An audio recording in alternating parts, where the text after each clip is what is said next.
दो किस्म के होते हैं, एक फर्स्ट लॉ भी है किरचॉफ फर्स्ट लॉ,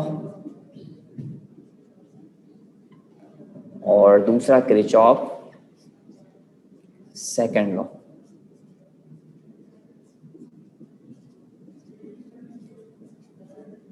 सही बच्चों, ये एक एडिशनल टॉपिक है, सही है।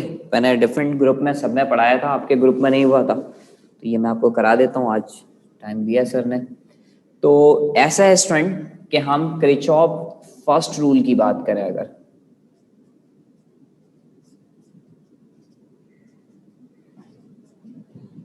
सही है, या फर्स्ट लॉ की बात करें, तो इसे हम जंक्शन लॉ भी कहते हैं, सही है, इसे हम जंक्शन लॉ भी कहते हैं, मतलब ऑल्सो इसे हम जंक्शन लॉ भी कहते हैं, और इसे हम करंट लॉ भी कहते हैं, सही है। जो किरचॉफ हमारे पास फर्स्ट लॉ है, इसे हम जंक्शन लॉ भी कहते हैं, इसको हम करंट लॉ भी कहते हैं। इस तरीके से स्टूडेंट इसको हम डिफरेंट नेम देते हैं।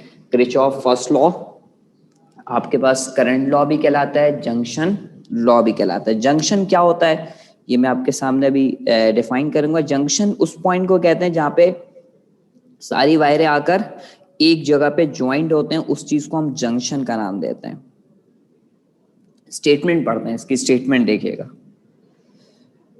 इसकी स्टेटमेंट है, it state that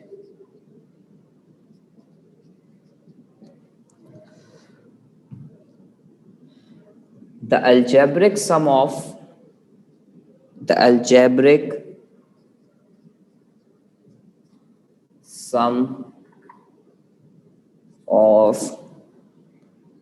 say the algebraic sum of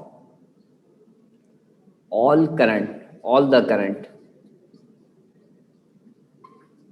current entering, सही है, entering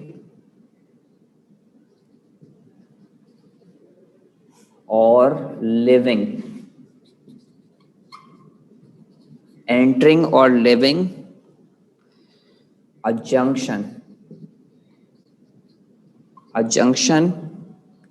is equal to zero। Basically Kirchhoff junction law के मुताबिक क्या कहता है, फर्स्ट लॉ के मुताबिक पॉइंट हमारे पास ये होता है कि जितने भी करंट किसी भी जंक्शन में एंटर होते हैं, मतलब ये देखो ये एंटर हो रहा है, ये भी करंट, इस जंक्शन इसको कहते हैं जहां पे सब मिल रहे होते हैं, ये करंट आउट हो रहा है, ये करंट आउट हो रहा है, ये आउट है, ये आपस में बराबर हो गए। मतलब ये I1, ये I2, ये I3 है, ये I4 है, ये I5 है। तो मैं ये कहना चाह रहा हूं जो एंटर हो रहे होते हैं इसको हम विद पॉजिटिव साइन लिखते हैं, जो लीव कर रहे होते हैं, सही, जो लीव कर रहे होते हैं उसको हम क्या करते हैं, विद नेगेटिव साइन लिखते हैं। तो ये देखिएगा, जो एंटर हो रहे हैं प्लस का ये दो एंटर हो रहे हैं, लीव कर रहा है I3, लीव बाहर निकल रहा है I4, सही है, आउट हो रहा है I5, ये इक्वल टू 0। ये है किरचॉफ फर्स्ट लॉ कि जितने करंट एंटर होते हैं उतने ही लीव करते हैं। मतलब मैं एग्जांपल इसको और देना चाहूंगा, दूसरे लफ्जों में मैं इसको यूं कहना चाहूंगा कि बच्चों ये देखो कि एक जंक्शन में आपके पास यहां से करंट 4 एम्पियर एंटर हुआ, इधर से करंट सही है 6 एम्पियर एंटर हुआ, यहां पे करंट आउट हुआ, सही है 3 एम्पियर, यहां पे करंट आउट हुआ 2 एम्पियर, यहां पे करंट आउट हुआ 5 एम्पियर। आप खुद देखें, जितने करंट एंटर हो रहे हैं, सही है, उतने ही देखो लीव कर रहा है। मतलब मैं ये कहना चाह रहा हूं, अगर मैं इस मैथमेटिकल इक्वेशन को I1 प्लस I2 प्लस को लिख दूं, इन तमाम चीजों को साइड चेंज कराएं, तो I2 plus I3 plus I4 3, ये सारे दूसरे साइड जाके प्लस के हो जाएंगे। मतलब जितनी वैल्यू एंटर हो रहे हैं उतने ही वैल्यू आपके पास क्या कर रहा है, लीव कर रहा है। मतलब मैं ये कहना चाह रहा हूं कि देखो, अगर मैं ये कहूं कि दूसरे लफ्जों में हम इस बात को ये लिख सकते हैं कि जो एंटर होने वाले करंट है, एंटरिंग करंट बराबर है लिविंग करंट के। मतलब जितना करंट एंटर होता है उतना ही करंट क्या होता है, सिस्टम से लीव कर रहा होता है। तो आप खुद देख लो, एंटर कितने हो रहे हैं, 4 और 6, और लीव कितना कर रहा है, 2, 3, 5। तो 10 बराबर 10 के आ गए। तो जितना करंट सही जंक्शन में एंटर होते हैं उतने ही करंट आउट होते हैं। ये किरचॉफ के फर्स्ट रूल है। किरचॉफ फर्स्ट रूल क्योंकि करंट को एक्सप्लेन कर रहा है, और करंट किसको एक्सप्लेन कर रहा है, चार्ज को। तो इसे हम law of conservation of charge कहते हैं। इसको ऑल्सो कॉल्ड, हम यहां लिखेंगे also called law of conservation of charge भी कहते हैं इसको। सही है बच्चों, ये नोट कीजिएगा, मैं एक दफा रिपीट करूंगा, इसको नोट करें जल्दी बच्चों। इसको नोट कर लें, फिर उसके बाद मैं एक दफा इसको रिपीट करता हूं।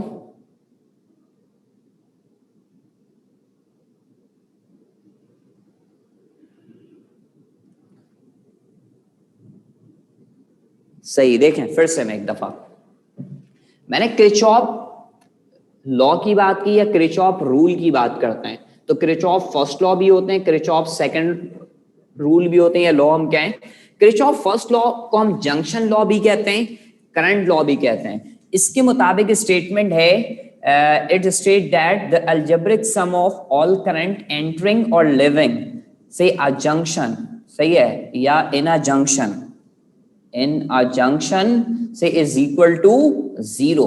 तो बेटा इसके मुताबिक समीशन आई इक्वल टू 0 होते हैं। मतलब आई का जो सम है वो किसके बराबर होगा, 0 के।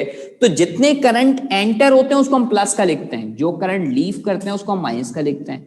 इन तमाम चीजों को साइड चेंज करें तो हमें ये बात समझ में आई ना कि जितना करंट एंटर होता है उतने ही लीव होता है। ये देखें, जितना करंट एंटर हुआ 10, लीव भी किया 10। तो इसलिए हम इसे also called law of conservation of charge का नाम देते हैं। इसलिए हम इसको also called law of conservation of charge का नाम देते हैं। अब मैं आपसे एक सवाल पूछूंगा, find the value of I. मेरा सवाल है, question 1, find the value of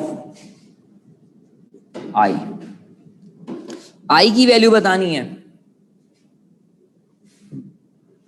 5 ampere current enter हो रहे हैं, 6 एम्पियर करंट एंटर हो रहा है, यहां से 3 एम्पियर करंट एंटर हो रहा है, यहां से आउट हो रहा है 4 एम्पियर, सही है, और यहां पे आउट हो रहा आई। इस आई की वैल्यू बतानी है। फाइंड द वैल्यू ऑफ आई, कौन बताएगा जल्दी जल्दी बच्चों, मेरे ख्याल से बातें समझ में आ गई हैं। Find the value of I, I की वैल्यू बताएं।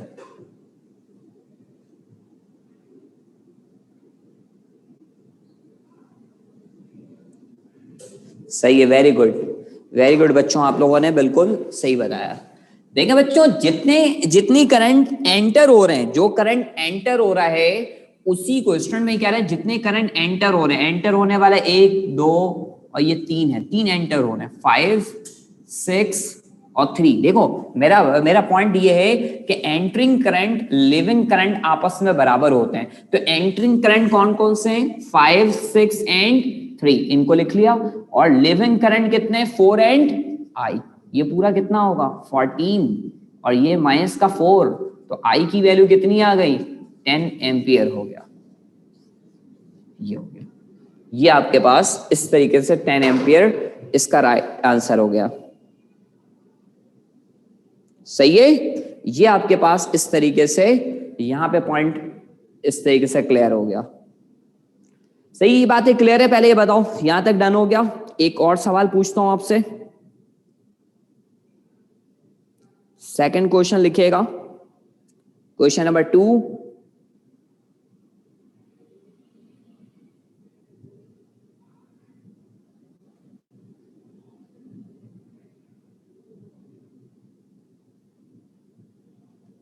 देखें, आपके पास क्वेश्चन नंबर 2 है, फाइंड द वैल्यू ऑफ आई। सही है, हमें फाइंड करनी है वैल्यू ऑफ आई। इस तरीके से डायग्राम दिया हुआ है।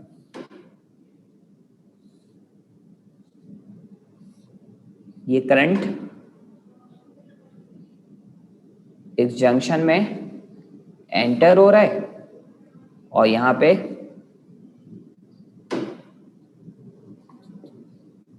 ये 2 एम्पियर के दो करंट इस जंक्शन में एंटर हो रहे हैं।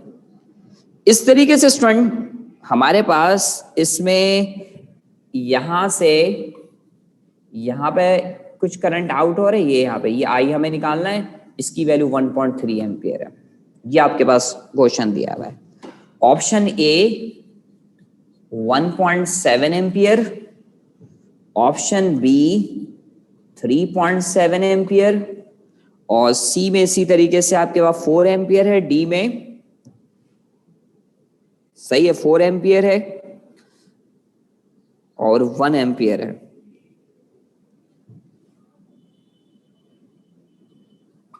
जी राइट आंसर कौन बताएगा इसका? सही, इसका राइट आंसर बताएं, राइट आंसर बताएं।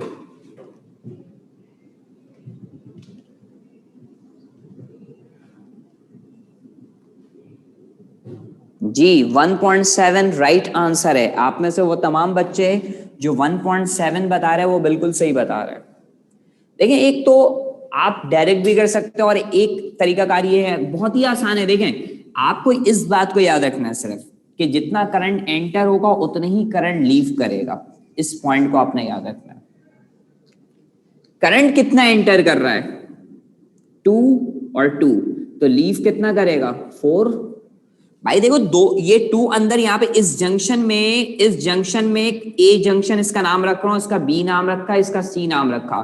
तो जंक्शन ए में कितने करंट एंटर हो रहे हैं? 2 और 2 4। अब ये 4 एम्पियर कहां पे एंटर हो रहा है? बी में कितना एंटर हो रहा है? 4। तो यहां पे लीव कितना किया? 1। तो यहां पे कितना निकलेगा? 3। आपको सिंपल सी बात है ना, जितना करंट एंटर होगा उतनी आउट होगा, उतनी लीव करेगा। भाई यहां से कितना करंट एंटर हुआ? 2, यहां से 2, ये 4 हो गया। ये 4 इसमें एंटर हुआ बी में, तो यहां से लीव किया 1 और यहां पे कितना निकला? 3। तो देखो, यहां से जब स्टूडेंट यहां से जब 3, ये 3 सी में एंटर हुआ, तो सी में कितना एंटर हुआ? 3। यहां पे कितना गया? 1.5। तो देखो, एंटर होने वाला करंट लीव होने वाले करंट के बराबर होगा, 1.3 प्लस आई के बराबर होगा। माइनस कर लो, कितना आ रहा है? 1.7 आ रहा है। आप फिर भी देख लें बेटा, आप वेरी सिंपल, सिर्फ आप थोड़ा सा दिमाग यहाँ पे इस पॉइंट पे लगा लें तो इंशाल्लाह मैं समझता हूँ कि कोई प्रॉब्लम वाली बात ही नहीं है इसके अंदर। असल हमें इसमें कॉन्सेप्ट लगाना है, इस चीज पे कॉन्सेप्ट लगाना है। तो राइट आंसर इज सही है, 1.7 होगा। अच्छा, अब हम और भी एक सवाल लिखते हैं, लिखेगा क्वेश्चन नंबर 3 लिखें बच्चों। क्वेश्चन नंबर 3 लिखें।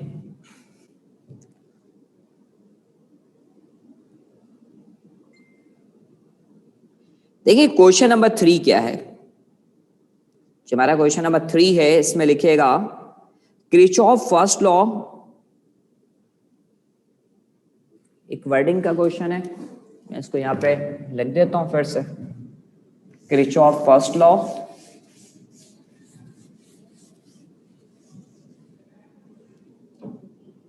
देखें सवाल को हम लिखते हैं।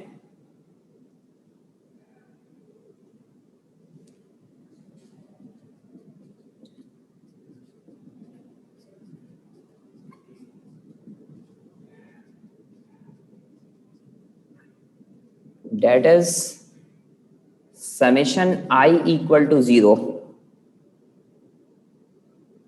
at a junction based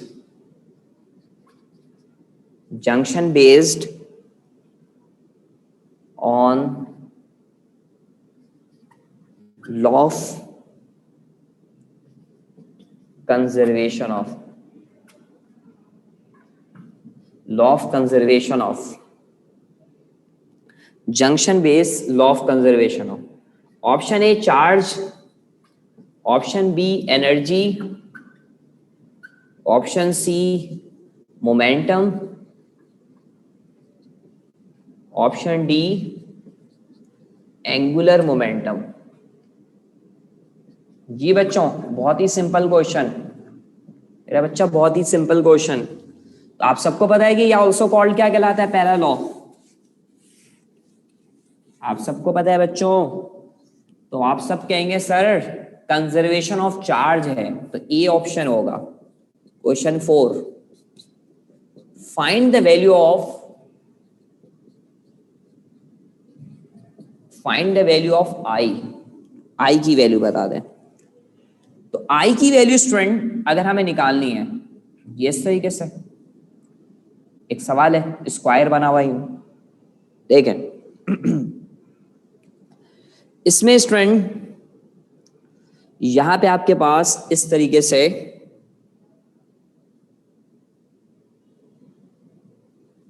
direction दी हुई स्टूडेंट,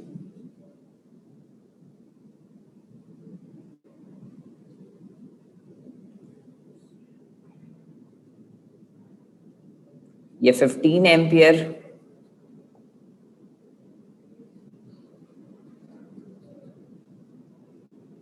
और ये 5 एम्पियर और ये आई हमें मालूम करना है। देखो स्टूडेंट, ये वैल्यूज दी 15, 3, 5 और यहाँ पे एक 8 एम्पियर का करंट दिया हुआ है। आपने यहाँ पे वैल्यू बतानी है, क्या राइट आंसर होगा? Option A 3 ampere, B 13 ampere, C 23 ampere और डी 1 एम्पियर।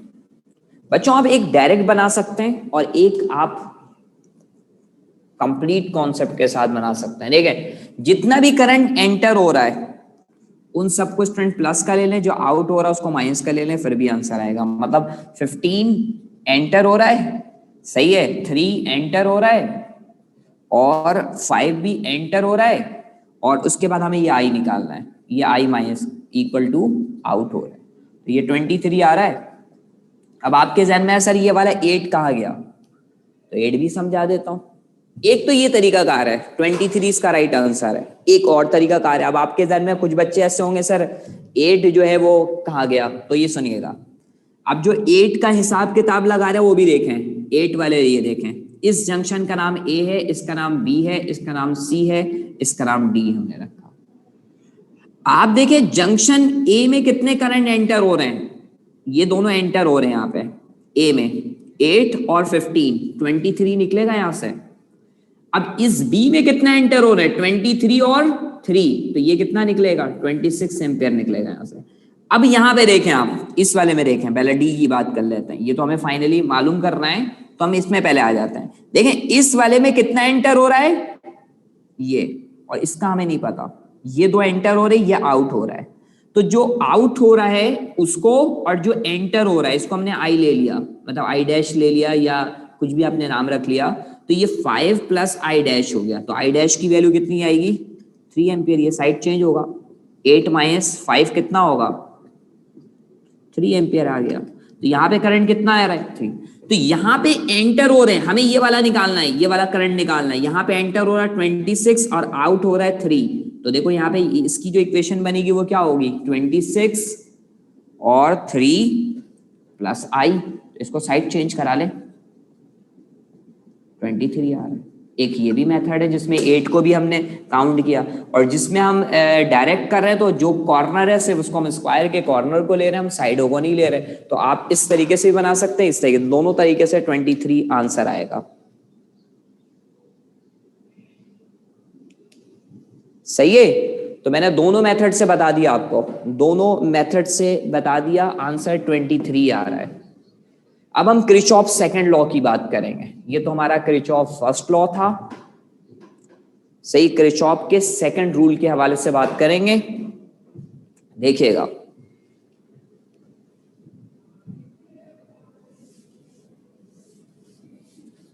सही है। क्वेश्चन 3 में चार्ज ए आंसर था और ये इस तरीके से सी आंसर है। अब हम किरचॉफ के सेकंड रूल की बात करते हैं या सेकंड लॉ की बात करते हैं।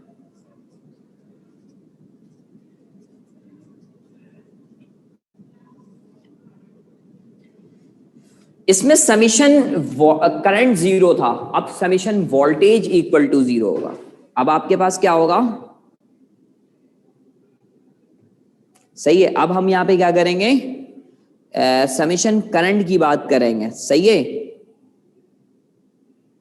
बेटा। फर्स्ट मेथड में जितना करंट एंटर हुआ है ना, जो करंट आउट हुआ उसके बराबर होगा। एंटर 3 हो रहे हैं, आउट 1 हो रहा है, बस आ गया ये आंसर। ये आ गया आंसर। जो एंटर हो रहा है भाई, मैंने सिंपल सी बात की ना, एंटरिंग करंट आउट करंट के बराबर है। सिंपल सी बात, वेरी सिंपल पॉइंट है। अब बताओ क्या समझ में नहीं आया? बेटा सिर्फ थोड़ा सा दिमाग लगा के आप सोचो कि जितना करंट एंटर हो रहा उतना ही आउट हो रहा, तो समझ में आ जाएगा जी।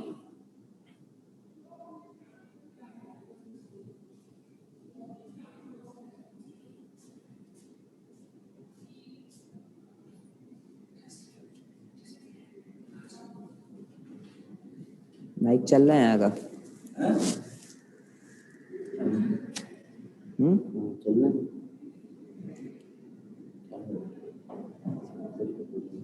है? करूं? मैसेज करें बेटा, मैसेज करें।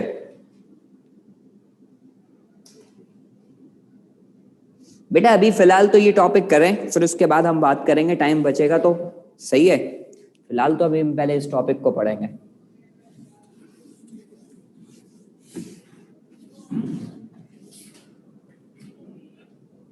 किरचॉफ सेकंड लॉ की बात करते हैं। देखें, किरचॉफ सेकंड लॉ को हम लूप लॉ कहते हैं, मैश लॉ कहते हैं,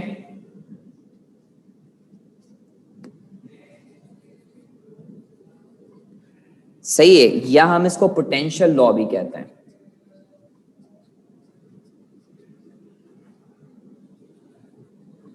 ये आपके पास कंडीशन है। सही है। देखें, eight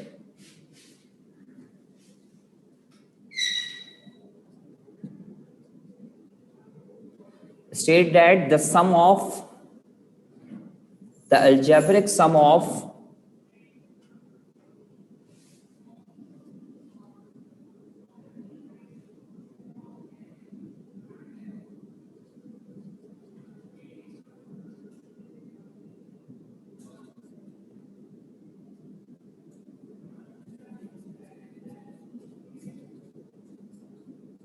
all potential around any loop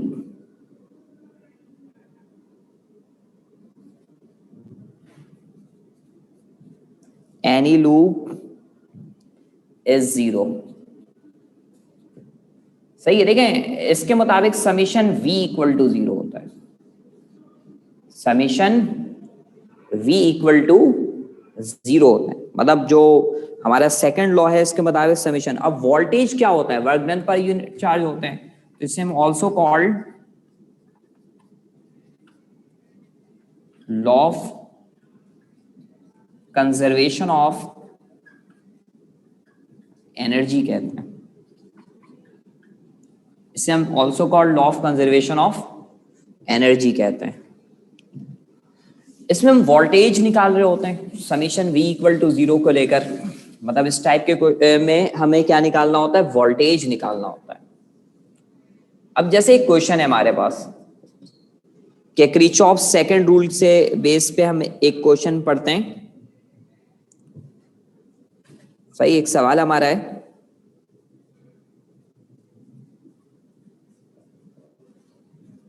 second law, Kirchhoff second law based on, say based on the conservation of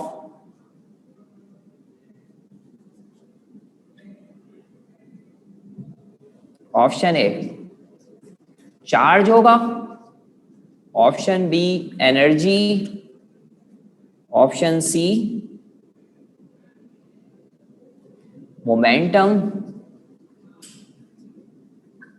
और डी में एंगुलर मोमेंटम।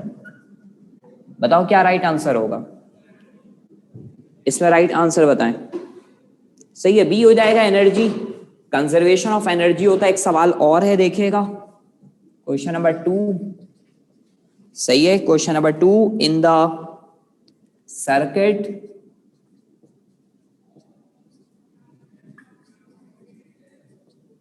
सही, इन द सर्किट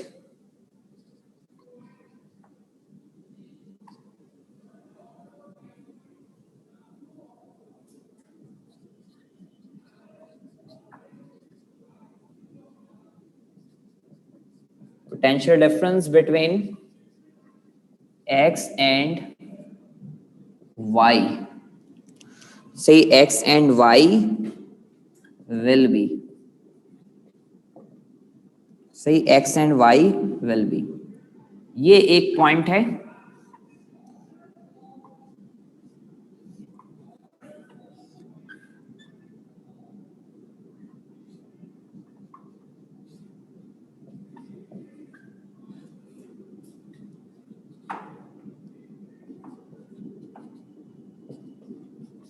ये हमारे पास है ऑप्शन ए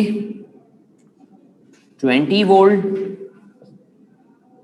40 वोल्ट, 60 वोल्ट, 120 वोल्ट और ई में 0।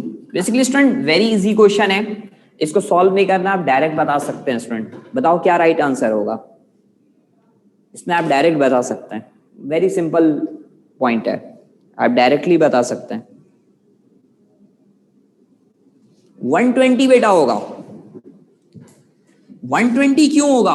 ओपन सर्किट है भाई, ओपन सर्किट है। ओपन सर्किट में V और E बराबर होते हैं, जो टर्मिनल पोटेंशियल होता है वही EMF होता है। EMF आपके बाद 120 दिया तो टर्मिनल पोटेंशियल यहाँ पे भी यही आ रहा होगा भाई। ओपन सर्किट है ना, ओपन सर्किट में V और E बराबर होते हैं, तो इसलिए इस सर्किट में कोई हमें, मैंने आपको करंट इलेक्ट्रिसिटी में बात बताया था कि ओपन सर्किट में V और E बराबर होते हैं, तो इसलिए इसका राइट आंसर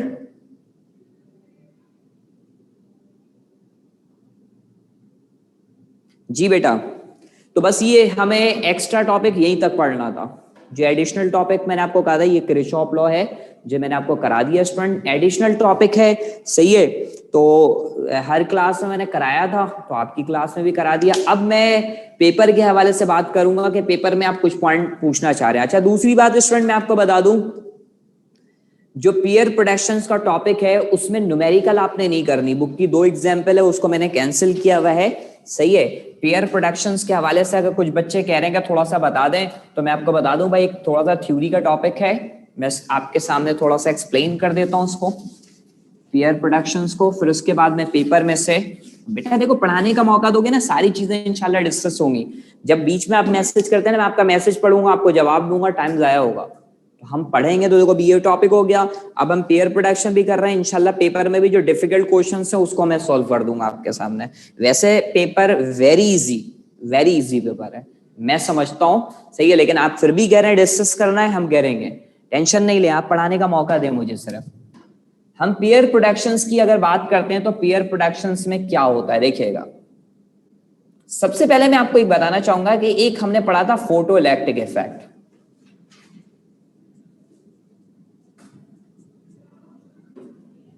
इसके अंदर फोटो इलेक्ट्रिक इफेक्ट में आपके पास अल्ट्रावायलेट रीजन बनता है, मतलब अल्ट्रावायलेट रेस को हम लेते हैं इसमें। इसी तरीके से हम अल्ट्रावायलेट लाइट की मदद से फोटो इलेक्ट्रिक इफेक्ट कराते हैं। सेकंड आपने पढ़ा था क्वांटम इफेक्ट।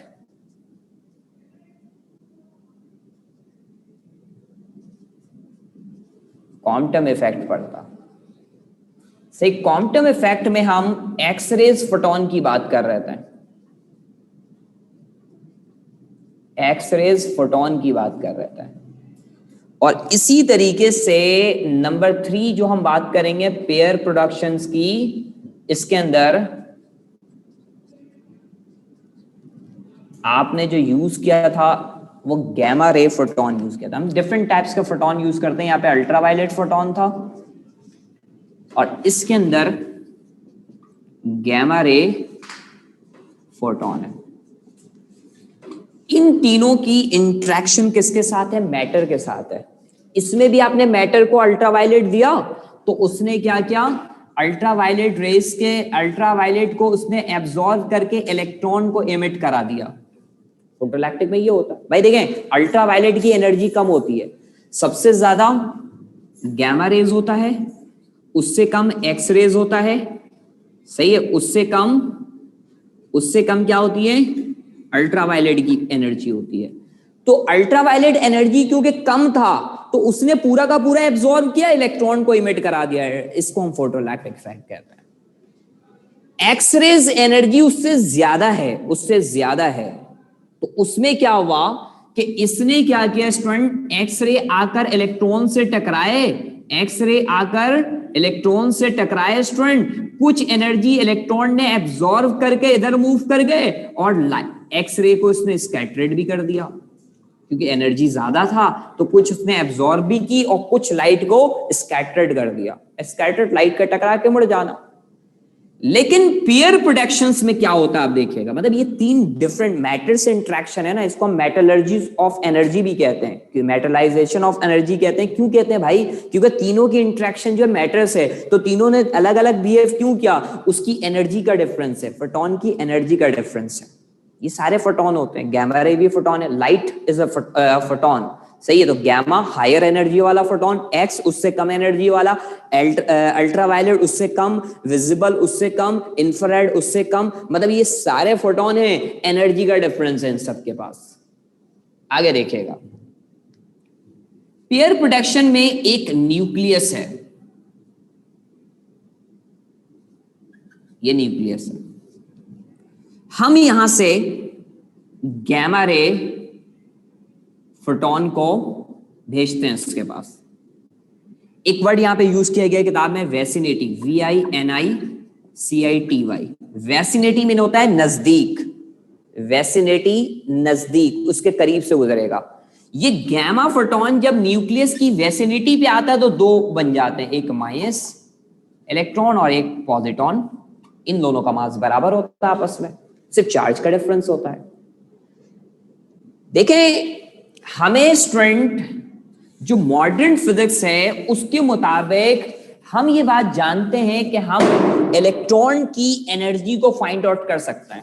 भाई हमें मॉडर्न फिजिक्स कहता है इस इलेक्ट्रॉन की एनर्जी आप इस फॉर्मूले से, E का फॉर्मूला m0c² से निकाल सकते हैं। मास ऑफ इलेक्ट्रॉन का पता है आपको, तो निकाला, कितनी वैल्यू आई? 0.51 मेगा इलेक्ट्रॉन वोल्ट।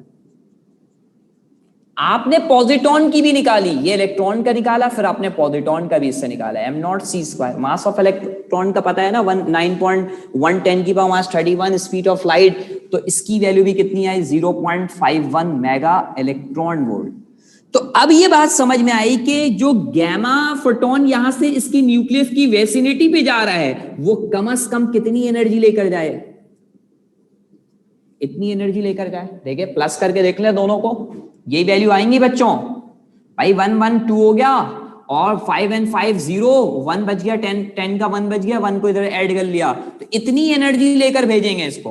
तो ये कितनी एनर्जी लेकर जाता है? जो गैमा फोटोन होता है, gamma photon 1.05 mega electron volt की एनर्जी के साथ जाता है। यहां से ये गया और कितनी एनर्जी इसने यूज की? इनको इसको कितनी एनर्जी दिया? 0.51। इसको भी कितनी एनर्जी दिया? 0.51। एक्स्ट्रा कितना बच गया? अगर मैं इस चीज को इसमें से माइनस कर लूं, कितने बचेंगे? 0.03 मेगा इलेक्ट्रॉन वोल्ट। जो इतनी एनर्जी बची, इस एनर्जी से ये मूव करते हुए, कैनेटिक एनर्जी से ये मूव करते हुए, सही है, पॉजिट्रॉन इधर आ जाता है और कैनेटिक एनर्जी से ऊपर चला जाता है। मतलब जो 0.03 एनर्जी वो कहां, क्योंकि एनर्जी तो कंजर्व होगा ना, कंजर्वेशन ऑफ एनर्जी, तो जो एक्स्ट्रा एनर्जी ये बन रहा है वो कहां पे जाएगा, ये नीचे लेकर आ जाएगा मूव करके, ये इधर मूव कर जाएगा, उसमें यूज हो जाएगा काइनेटिक एनर्जी मूव। अब मैं आपको बता रहा हूं, देखिएगा हिसाब देखिएगा स्टूडेंट। 0.05 कौन लेकर आया, गैमा फोटोन, सही है, ये गैमा फोटोन की इतनी एनर्जी थी। उसके बाद 0.05, सही है, 051 किसकी एनर्जी है, इलेक्ट्रॉन की एनर्जी हो गया, एनर्जी ऑफ इलेक्ट्रॉन बना।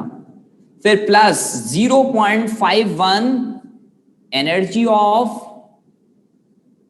पॉजिट्रॉन हो गया। फिर उसके बाद काइनेटिक एनर्जी ऑफ इलेक्ट्रॉन जो बकिया 0.03 बच रहा है, इसके अंदर जो 0.03 आपके पास एनर्जी बच रहा है, सही, इन सबको प्लस करें, बोथ साइड बराबर आ रहा है, इसमें दो एनर्जी शामिल है, इलेक्ट्रॉन की काइनेटिक एनर्जी प्लस पॉजिट्रॉन की काइनेटिक एनर्जी, ये दो शामिल है। तो हम मैथमेटिकली देखिए, फोटोन की एनर्जी का फॉर्मूला एच न्यू होता है, इसको हमने एच न्यू लिखा, इसको हमने लिखा एम नॉट सी स्क्वायर, इसको लिखा हमने एम नॉट सी स्क्वायर, इसको लिखा काइनेटिक एनर्जी ऑफ इलेक्ट्रॉन और plus kinetic energy of positron. तो इस चीज को देखो, एच न्यू 2m0c स्क्वायर और प्लस काइनेटिक एनर्जी, भाई इन दोनों एक जैसे हैं, प्लस कर लिया तो 2 आ जाएगा, एक जैसी इक्वल वैल्यूज है ना, दोनों को प्लस कर लिया तो काइनेटिक एनर्जी ऑफ इलेक्ट्रॉन और काइनेटिक एनर्जी ऑफ पॉजिट्रॉन। अब आप देखिएगा आपकी बुक में जो मैथमेटिकल इक्वेशन पेयर प्रोडक्शंस की लिखी हुई है वो यही लिखी हुई है, इन्होंने कोई डेरिवेशन नहीं की थी, हिसाब किताब लगाया था, सिर्फ इतनी एनर्जी दी, ये बना, इतनी एनर्जी कहां गई, मतलब कंजर्वेशन ऑफ एनर्जी का काम किया था। अब सवाल क्या बनता है, सुनिएगा सवाल क्या बनता है इसमें, अब सवाल मैं बता रहा हूं, क्वेश्चन सुनिएगा मेरे बच्चे, क्वेश्चन सुनिएगा, सुनिएगा मेरे बच्चे, क्वेश्चन सुनिएगा, सही है, सुनिएगा बच्चों। सवाल ये बनता है कि पेयर प्रोडक्शन में कौन सा फोटोन यूज होता है, गैमा रे फोटोन यूज होता है। दूसरा सवाल, गैमा रे फोटोन कितनी एनर्जी के साथ न्यूक्लियस की विसिनिटी पे आता है, तो हमें पता होना चाहिए, सही है, 1.05 मेगा इलेक्ट्रॉन वोल्ट। इलेक्ट्रॉन की एनर्जी, इलेक्ट्रॉन की स्ट्रेंथ एनर्जी कितनी होती है, तो आप कहेंगे 0.51। इसी तरीके से आपसे पूछा जाएगा कि इस हमारे पास एनर्जी ऑफ पॉजिट्रॉन भी कितना होगा, तो 0.51 ये है, या इसकी पेयर प्रोडक्शन की मैथमेटिकल इक्वेशन आपको पता होने चाहिए कि एच न्यू बराबर है 2m0c square kinetic energy of electron plus kinetic energy of positron, और इसको हम कंजर्वेशन ऑफ एनर्जी कहते हैं। जी बच्चों आप बताएं क्या प्रॉब्लम है इसमें।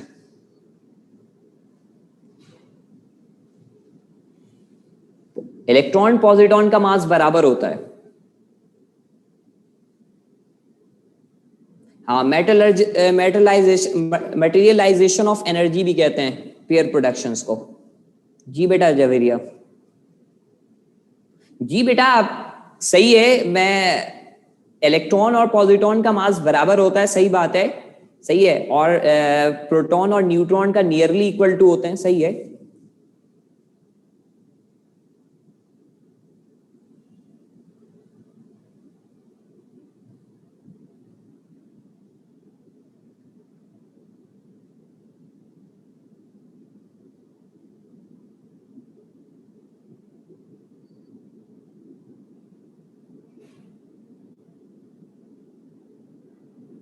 अच्छा अब मुझे बताओ कि जो टेस्ट पेपर था उसमें क्या बहुत मुश्किल क्वेश्चन थे।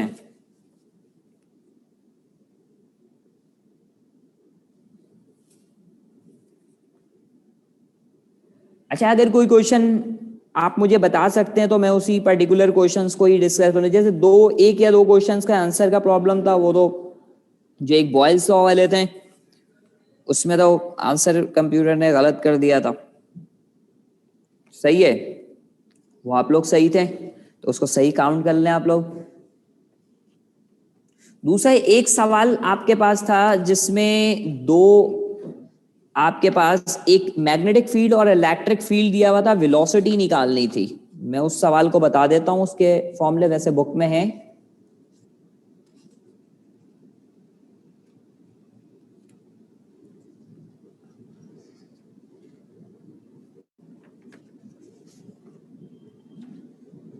सही। कुछ सवालात स्टूडेंट मैं आपके सामने सॉल्व कर रहा हूँ स्टूडेंट, देखिएगा मैं सॉल्व कर रहा हूँ। हम बातें करें इससे थोड़ा टाइम जाया होगा, उससे बेहतर है कि हम सॉल्व करते हैं थोड़ा। सही है बच्चों, देखते हैं। आ जाओ बच्चों, पढ़ लेते हैं, टाइम जाया करने से बेहतर हम पढ़ते हैं। सही है, देखिएगा।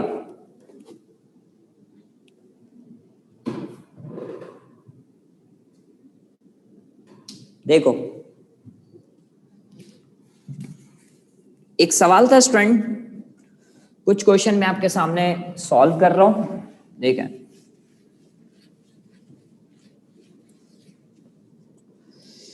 एक question student photoelectric effect experiment का है। Photoelectric effect experiment, maximum kinetic energy 2.2 electron volt. कह रहे हैं सर्टेन मेटल स्टॉपिंग पोटेंशियल बताना है आपको, स्टॉपिंग पोटेंशियल मालूम करनी है। तो kinetic energy voltage multiply by charge के बराबर होता है। तो voltage kinetic energy divided by charge के। भाई स्टॉपिंग पोटेंशियल का फॉर्मूला ये था ना, आप देख लें, kinetic energy half M V square के बराबर भी लेते हैं फोटोइलेक्ट्रिक इफेक्ट में, और वोल्टेज मल्टीप्लाई बाय चार्ज। तो यहाँ पे स्टॉपिंग पोटेंशियल निकालना, वोल्टेज निकालना, तो ये हो गया। तो काइनेटिक एनर्जी कितनी है 2.2, और इसको जूल में लाने के लिए 1.6 10 की पावर -19 से मल्टीप्लाई करेंगे। भाई ये वाली वैल्यू क्यों लगाया, जूल में लाने के लिए बेटा, इसको जूल में कन्वर्जन करने के लिए 1.6, और ई की वैल्यू भी 1.6 10 की पावर -19, ये दोनों कैंसिल। वोल्टेज कितना आ गया, याद आया? कुछ ऐसा सवाल था। अभी मैं कुछ सवालात करा रहा हूं, फिर उसके बाद आपने जिसको पूछना हो आप मुझे थोड़ा सा हिंट्स दीजिएगा, मैं समझ जाऊंगा। सही है, एक तो ये हो गया। देखें,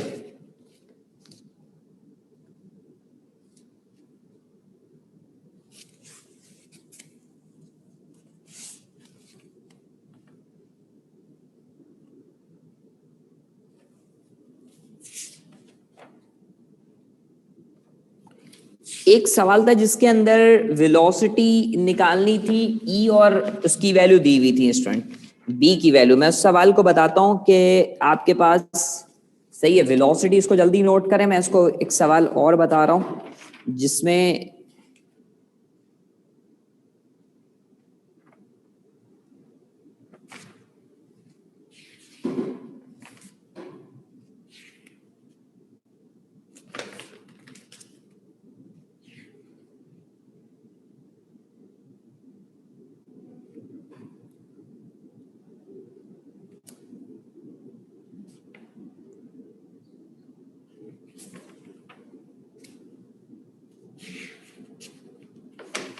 काफी क्वेश्चन तो ऐसे हैं कि बिल्कुल बहुत ही इजी है। सही है, ज्यादा क्वेश्चन मुझे वो दिख रहे हैं कि बिल्कुल बच्चों वाले हैं मेरे ख्याल से। उसको मैं, भाई जो गलत क्वेश्चन था उसमें प्रेशर और वॉल्यूम का इनवर्स का रिलेशन है, तो आप उसके मुताबिक बता दें, मतलब कोई इतना मसला वाली बात ही नहीं है, मैं बता देता हूँ। चलो,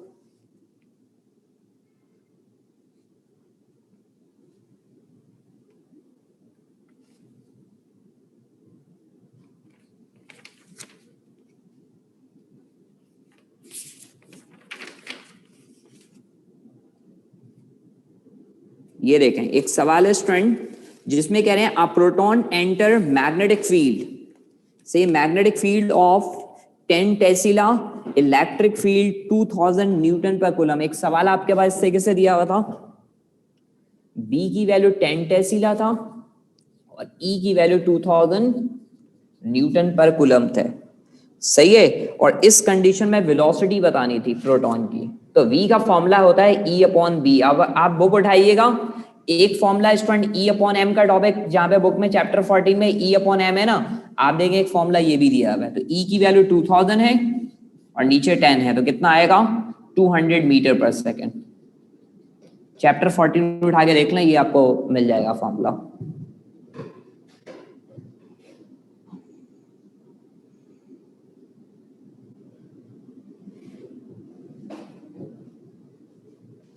बेटा जब लाइट प्रिज्म से पास होता है तो क्या होता है, डिस्पर्ज होता है, डिस्पर्जन ऑफ लाइट होता है ना स्टूडेंट। जब प्रिज्म से लाइट पास होते हैं तो लाइट क्या होते हैं, पहले डिस्पर्ज करता है फिर बाकी सारी कहानी होती है। पहले तो हम उसको डिस्पर्जन ऑफ लाइट कहते हैं।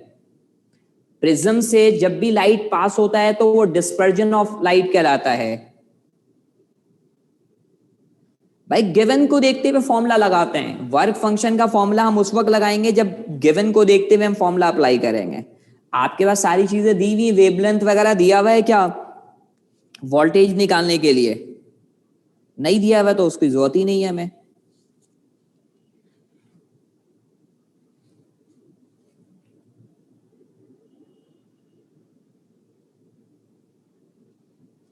एक सवाल स्टूडेंट 43 नंबर है जिसमें आपके पास डिस्टेंस दिया हुआ है। बहुत ही सिंपल क्वेश्चन है। देखो डिस्टेंस 0.2 है और वोल्टेज 80 वोल्ट है। इंटेंसिटी मालूम करना है। आपके पास डिस्टेंस 0.2 मीटर बता रहे हैं, वोल्टेज 80 वोल्ट बता रहे हैं और कह रहे हैं ई बता दो, V अपॉन डी। पॉइंटेड आया, एक जीरो लगा दिया, 400 न्यूटन पर कूलम। हो गया, ये बच्चों वाले सवाल है। और भी बहुत सारे ऐसे सवाल दिए हुए हैं।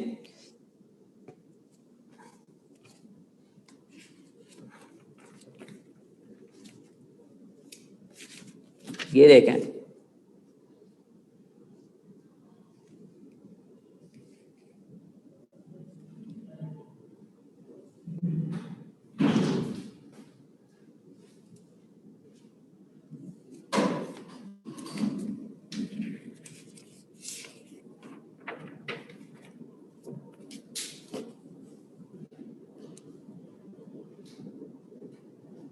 देखें एक सवाल है जिसमें आपके पास वेवलेंथ दिया हुआ है 310 की पावर -10 मीटर और कह रहे हैं डी ब्रॉय वेलोसिटी बता दें। सही है, डी ब्रॉय वेलोसिटी बताना है इलेक्ट्रॉन की। तो मास ऑफ इलेक्ट्रॉन कितना होता है? 9.1 की पावर 31 किलोग्राम। और v बतानी है आपको डी ब्रॉय वेवलेंथ की। तो लैम्डा का फॉर्मूला h अपॉन mv हो जाएगा। v आप यहां से निकाल लीजिएगा, यहां से आप v की डिटर्मिनेशन कर लें। ये देखें इसमें क्या होगा, अगर आप v निकालना चाह रहे हो h अपॉन m लैम्डा हो जाएगा 6.63 10 की पावर -34 और मास की वैल्यू 9.1 10 की पावर -31 और इसी तरीके से लैम्डा की वैल्यू आपके पास है 3 10 की पावर, सही है, -10 है। तो आप इसको सॉल्व करें, इसको 3 से इसको डिवाइड करें 2.21 हो जाएगा। सही है, फिर उसके बाद ऊपर 2 है नीचे 9 है, 2/9 ले लें, राउंड ऑफ 2/9 इसको करें। बेटा 4 डिग्री होगा, 4 डिग्री। वाटर डेंसिटी की वैल्यू जो है वो 4 डिग्री है। वो ये सवाल का ऑप्शन गलत था, 4 डिग्री है, 4 केल्विन लिखा गया था। 4 डिग्री है बेटा, सही है, 4 डिग्री है।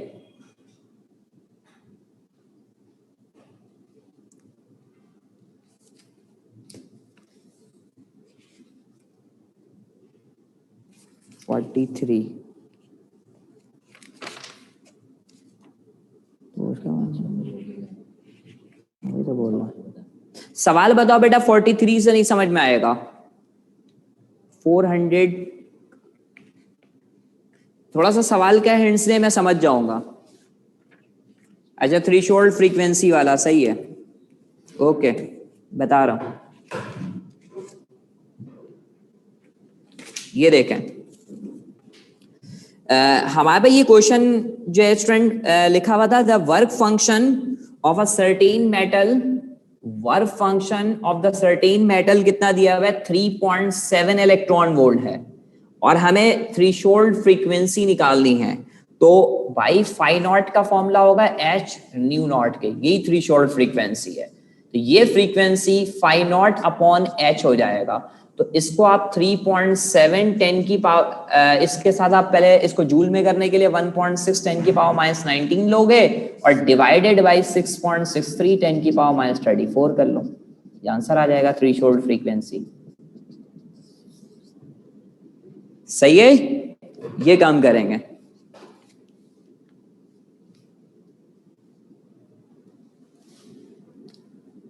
भाई डिस्टेंस ऑफ फोर्स का क्या रिलेशन है, आप खुद बताओ, डिस्टेंस ऑफ फोर्स का क्या रिलेशन है।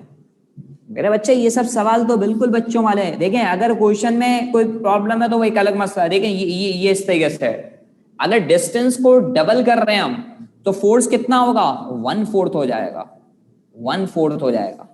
सही है, अब फोर्स की वैल्यू दी हुई है तो उससे डिवाइड कर लो 1/4 से, हो गया, ये 1/4 हो जाएगा ये। भाई क्लोज स्विच ओपन स्विच वाला सवाल, क्लोज स्विच ओपन स्विच वाला तो आपकी अपनी क्लास की वर्कशीट उठाइएगा, उसके अंदर है। क्लोज स्विच ओपन स्विच वाला सवाल आप अपनी बुक उठाएं, अपनी वो उठाएं। सही है, जो मैंने क्लास के अंदर वर्कशीट दिया था ना आपको, उसको उठा लें।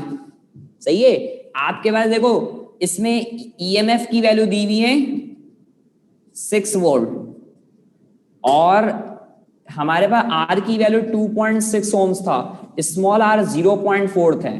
सही है, अगर ओपन स्विच की बात करेंगे तो ओपन स्विच के अंदर हम क्या करेंगे, V और E बराबर होंगे, तो एक का आंसर तो 6 वोल्ट था। सही है, जब क्लोज स्विच की बात करेंगे ना, क्लोज स्विच की बात करेंगे तो V का फॉर्मूला E माइनस IR हो जाएगा। भाई आप अपनी कॉपी उठा लें, मैंने जो वर्कशीट दी है उसके अंदर भी ये सवाल है। सही है, आप पास पेपर उठा लें, पास पेपर में भी ये सवाल मिल जाएगा। 6 और I पहले निकालना है E R plus small r से, ये 6 है, इसकी वैल्यू 2.6 प्लस 0.4, नीचे 3 हो जाएगा। भाई नीचे 3 होगा और 6 से डिवाइड होंगे 2 एम्पियर। सही है, ये आपके पास वर्कशीट का क्वेश्चन है, तो 2 मल्टीप्लाई बाय 0.4 0.8 5.2 हो गया। Right answer is 5.2। अपनी कॉपी उठाओ, कॉपी में बना हुआ मेरा बच्चा, कॉपी में बना हुआ है। इतने जुल्म,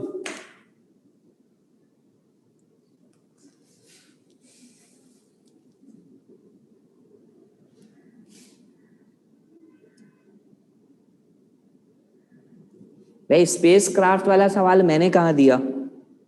अच्छा, वो स्पीड ऑफ लाइट के हवाले से कोई सवाल है ऐसा, देखता हूं। अब एक चीज देखें, मैंने आपको एक सवाल बताया था कि अगर एक बच्चा कार के ऊपर एक लाइट, फ्लैश लाइट को लगाकर मूव करता है तो स्पीड ऑफ लाइट चेंज होते हैं क्या? याद करें, मैंने 100 प्लस सी करके लिखा था या ओनली सी, रिलेटिविटी पढ़ाते हुए मैंने कहा था। तो भाई speed of light is always constant होता है ना, तो उसके अंदर सी राइट आंसर होगा। रिलेटिविटी का कोई सवाल आपने पूछा है, मेरे ख्याल से रिलेटिविटी से रिलेटेड एक सवाल था। सही, स्पेस क्राफ्ट की बात है, फोटोन। तो बच्चों मैंने, अगर आपको कुछ याद हो, उसमें सी राइट आंसर है। आपको याद हो, मैंने जब रिलेटिविटी पढ़ाई थी तो उस वक्त आपको बताया था एक कार है, फ्रेम ऑफ रेफरेंस जब पढ़ाया था। सही, याद करो, मैंने बहुत सारे कार बनाए थे इस तरीके से। सही है, तो ये स्पीड ऑफ लाइट सी था और मैंने कहा कार की स्पीड 100 मीटर पर सेकेंड है, तो मैंने कहा था क्या 100 प्लस सी होगा? तो आप लोगों ने कहा नहीं सर ऐसा नहीं होगा, ओनली सी होगा। Speed of light is always constant, fix होता है, यूनिवर्सल कांस्टेंट होता है, तो स्पीड ऑफ लाइट में कोई चेंजिंग नहीं आएगा। याद आ रहा है कुछ मेरा बच्चा, कुछ याद आ रहा है? पहले बताओ, ऐसी कुछ बातें बताई थी तो फिर ऐसे सवालात में टेंशन लेने की क्या बात है? तो टेंशन नहीं लेना, बस टेंशन नहीं ले, खुश रहें। नहीं बेटा, पेपर के दौरान समझ में आना है ना, अभी तो समझने का क्या फायदा। चलो बच्चों, आज हम यहाँ पे एंड करते हैं, इंशाल्लाह अगली क्लास में यहीं से बात